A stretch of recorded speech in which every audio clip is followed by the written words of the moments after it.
Good afternoon. Does anybody have any questions? Or? Well, I have some questions. Yes. How much of this is accurate? Like, how is this like designed? The earthworks there, they didn't dig the entire fort. It's about 60 feet on the side. Which is about as much as 2,000 men can dig in about 6 hours. That's how much time they had. They arrived on Breed's Hill, Breed's pasture, about somewhere between 11 o'clock and 1. They had marched in from Cambridge Common, which took them about an hour. We know all this, number one, because there are journal accounts of it. Number two, 25 years ago, we did just that. We actually formed on Cambridge Common, as they did. In Harvard Square. Harvard Square. Formed in Harvard Square. Reverend Mr. Langdon, the president of Harvard, was truly crosses roads and addressed the troops. And when I was through, they prepared to march. I took off my robe, stuffed in my knapsack, and took up my musket, and we marched through Harvard Yard. I didn't have to do that, but we did. And snuck past the campus police car. But we retraced their steps from Cambridge Common, from Harvard Square, across Somerville. We actually were met by the mayor of Somerville, who escorted us through the town, and then ended up at Charlestown Neck, which is familiar with the areas where the traps were.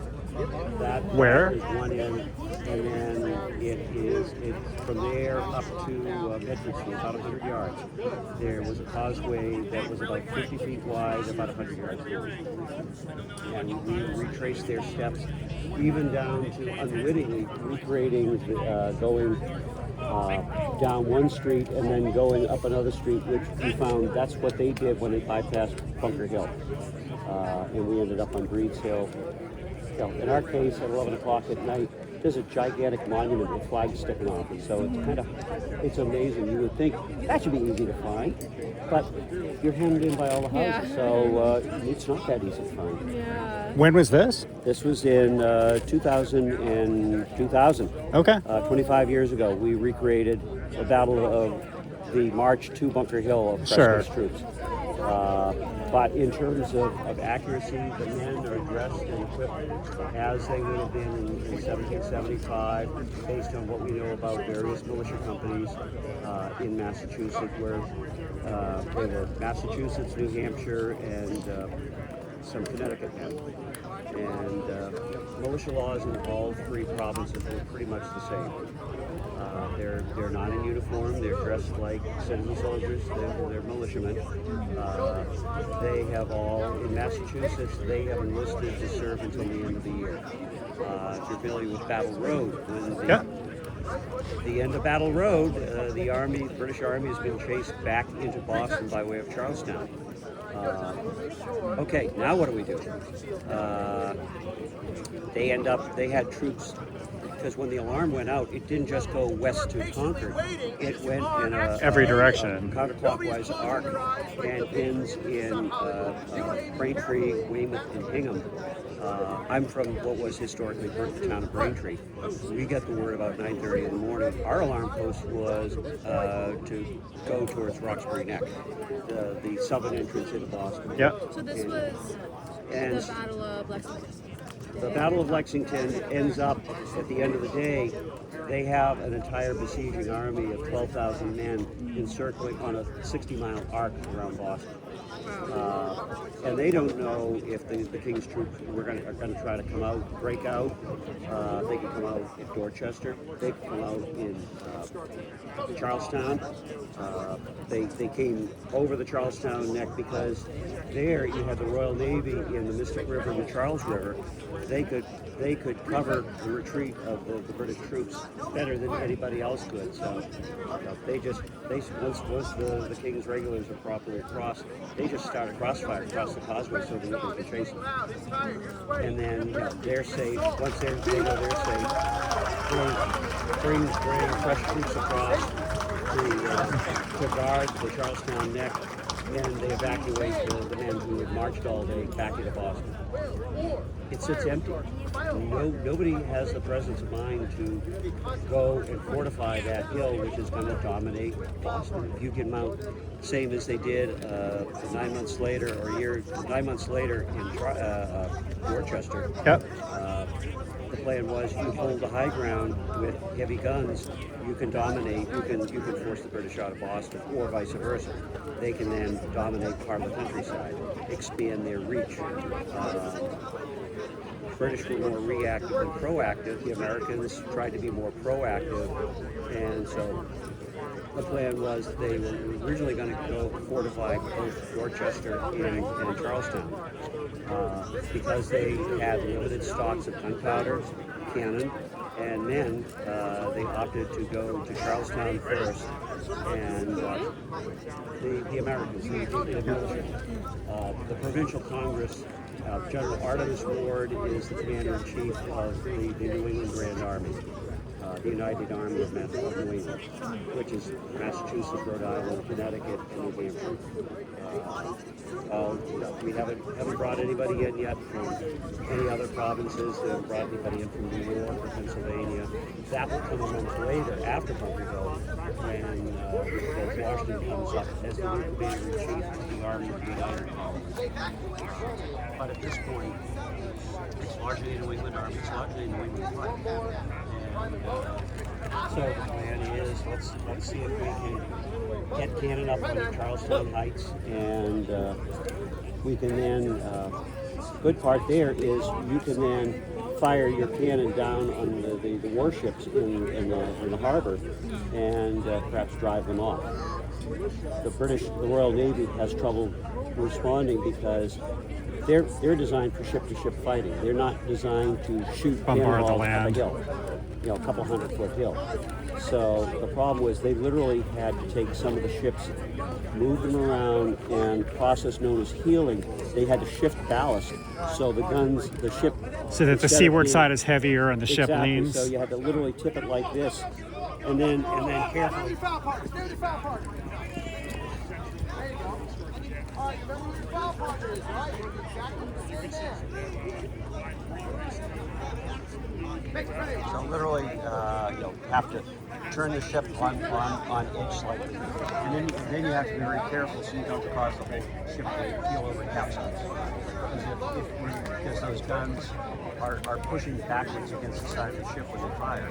So they're forcing the ship back and down even further. They're heavy and they move around when they're fired. They do. If they break loose, that's when the trouble starts. Or if your ballast shifts, which it's typical.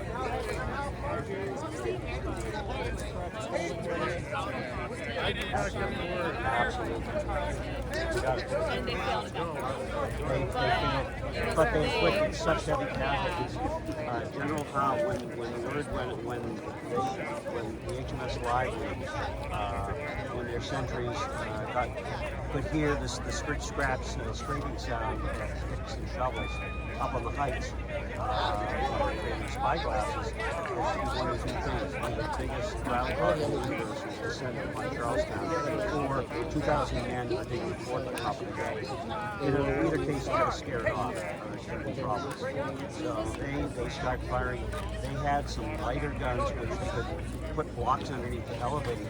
It was one of those. It was a 3 or 6 pounder that Amos Pollard of Billerica was working outside the walls of the redoubt when a cannonball came up and took his head off. He's the first casualty. And the men working around him are thoroughly alarmed. Colonel Prescott is called, and so as not to create panic in the rest of the troops who are kind of edgy. You've got a lot of young men who've never been in combat before. They're being guided by men who served in combat in the previous wars. That was something... in the French and Indian War? The French and Indian War. So somebody my age, I'm 68 years old. I could serve in the militia. I could enlist. I didn't have to, but many did. But somebody of my age, I served in 1745 on the New England expedition to Louisburg against the French. I served in the French and Indian War on multiple campaigns up towards Fort Ticonderoga, Lake George, up that way. So some of those campaigns went better than some others. The one in particular where we spent a lot of time hiding behind trees because we were just terrified of the French small arms fire from their fort. They had a fortified line about a mile outside Fort Ticonderoga. And again, a lot of young men who just have never been under fire before. And they just hunker down and watch the 42nd, well, what becomes the Royal Highland Regiment, attack the French works with terrible casualties. Frontal assaults are rarely, they are successful, but they usually come at a very high cost. 100, a century plus later at the Battle of Petersburg, they also had frontal assaults and just lost men by the thousands on the Western Front, close to a century after that. Frontal assaults rarely work. They can succeed at taking their objective, but at a frightful cost of men. And that's what General Howe originally, when the word went back to headquarters from the ships in the harbor, in the river, that the Americans were on Charlestown, Howe wanted to go over immediately. He wanted to bring a small force over, bring it up to Charlestown Neck, cut them off, and then march in and attack them and land in more forces at Charlestown Neck, where they could fan out on the landward side, keep them from being relieved, march more troops towards Bunker Hill, catch them before they could finish their earthworks, and essentially just take them all, capture them all, or kill them. That would have snuffed things out very quickly. So the war would have not happened or something. Would have stalemated a lot quicker. Instead, Gage kind of dithered. He decided he wanted to move ships around in the harbor, kind of like a sailing chess game, and move more ships. And then so as a result, instead of moving soldiers onto Charlestown at say 7 o'clock in the morning, they wait till noon. They've lost 5 precious hours. The Americans, little groundhogs they truly are, they're digging like crazy because now they've been discovered. They've lost one guy. Some guys, there's a rumor spread across the redoubt that somebody was hit, somebody was killed. He got Prescott orders he be buried in the ditch where they were digging, so as not to alarm the rest of the men. And they just, the men and witnesses had to promise, keep quiet about it. So it's not to lay it down. And they just keep digging away and improving their work, extending with the light of day. They see the deficiencies of this square fort, and they build an extension off towards the Mystic River. And they take that about 100 yards out, and then the ground drops down.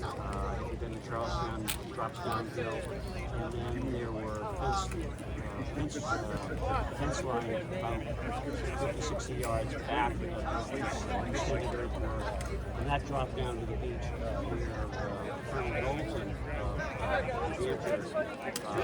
has assigned to protect that section. And they grab fence rails, they grab rocks, and they build a barricade on the beach. And that was the first attack against the British light infantry attacked along the beach, the peninsula, then they driven back, and then what everybody knows about the three assaults coming up, wave assaults coming up, taking tremendous casualties, and don't fire till you see the white eyes.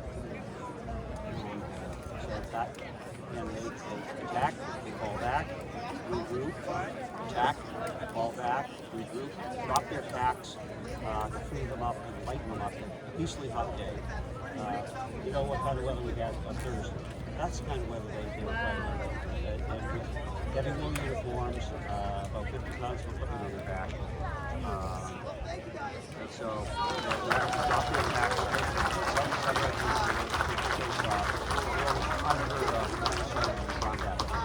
strip off their uniform.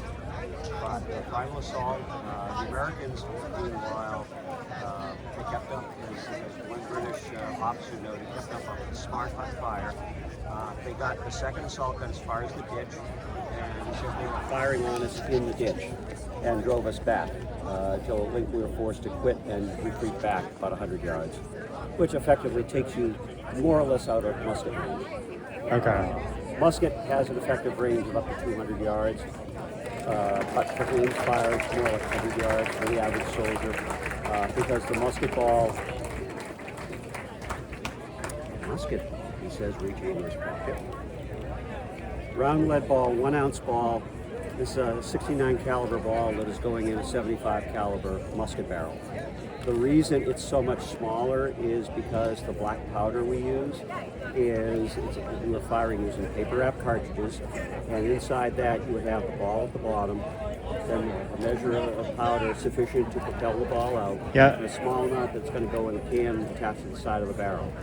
And so you would tear the top off the cartridge, pour a small measure of powder in the pan on the side of the barrel, turn the barrel up, close a cover on the pan, turn the barrel up on end, pour the rest of the powder down with the ball, and when you pull the trigger, the pan charge will ignite. It burns very rapidly.